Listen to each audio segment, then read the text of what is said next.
Breaking news చూస్తున్నాము. దేశ రాజధాని ఢిల్లీని విషపూరిత వాయువులు దట్టమైన పొగమంచు ఉక్కిరిబిక్కిరి చేస్తున్నాయి. వరుసగా మూడో రోజు కూడా నగరంలో వాయు కాలుష్యం తీవ్రస్థాయిలోనే కొనసాగుతోంది. ప్రస్తుతం ఢిల్లీలో సగటు వాయు నాణ్యత సూచిక 380 పాయింట్లుగా నమోదైంది. అనేక ప్రాంతాల్లో ఈ సూచి 400 మార్కును కూడా దాటేయడం గమనార్హం. కాలుష్యంతో పాటు దట్టమైన పొగమంచు తోడవడంతో నగరంలో విజిబిలిటీ దారుణంగా పడిపోయింది. దీని ప్రభావం విమానాలు, రైళ్లు మరియు వాహనాల రాకపోకలపై తీవ్రంగా పడింది. విమానాశ్రయంలో తక్కువ దృశ్యమానత కారణంగా దాదాపు 150కి పైగా విమానాలు రద్దయ్యాయి. మరికొన్ని సర్వీసులు ఆలస్యంగా నడుస్తున్నాయి. రహదారులపై పొగమంచు కారణంగా వాహనదారులు తీవ్ర ఇబ్బందులు పడుతున్నారు.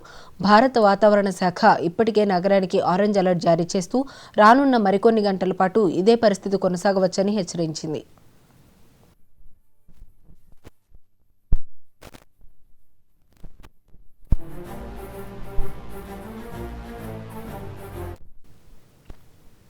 దేశ రాజధాని ఢిల్లీని విషపూరిత వాయువులు దట్టమైన పొగమంచు ఉక్కిరిబిక్కిరి చేస్తున్నాయి.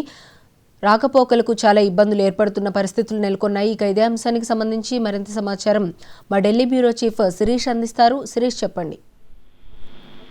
వరుసగా దాదాపు 4వ రోజు కూడా ఇదే సమస్య అనేది కూడా కొనసాగుతుంది. ఈ రోజు కూడా దట్టమైన పొగ, అదేవిధంగా మంచు ఉండడంతో విజిబిలిటీ అనేది కూడా చాలా తక్కువగా ఉంది. దీనివల్ల విమాన రాకపోకలకు అంతరాయం అనేది కూడా కలుగుతుంది.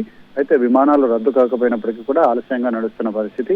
ఇటు పలు రైళ్లు కూడా వివిధ ప్రాంతాల నుంచి రావాల్సిన రైళ్లు కూడా ఆలస్యంగా నడుస్తున్నట్లుగా కూడా రైల్వే శాఖ కూడా చెప్తోంది. విజిబిలిటీ తక్కువగా ఉండడంతో రోడ్లపైన కూడా కొంత ట్రాఫిక్ అనేది కూడా ఉంటున్న పరిస్థితి.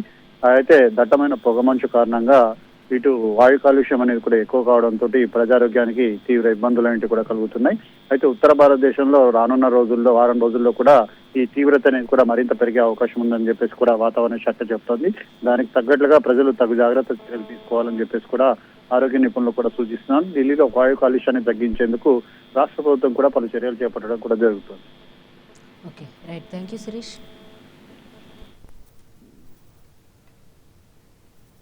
Right, thank you Sirish.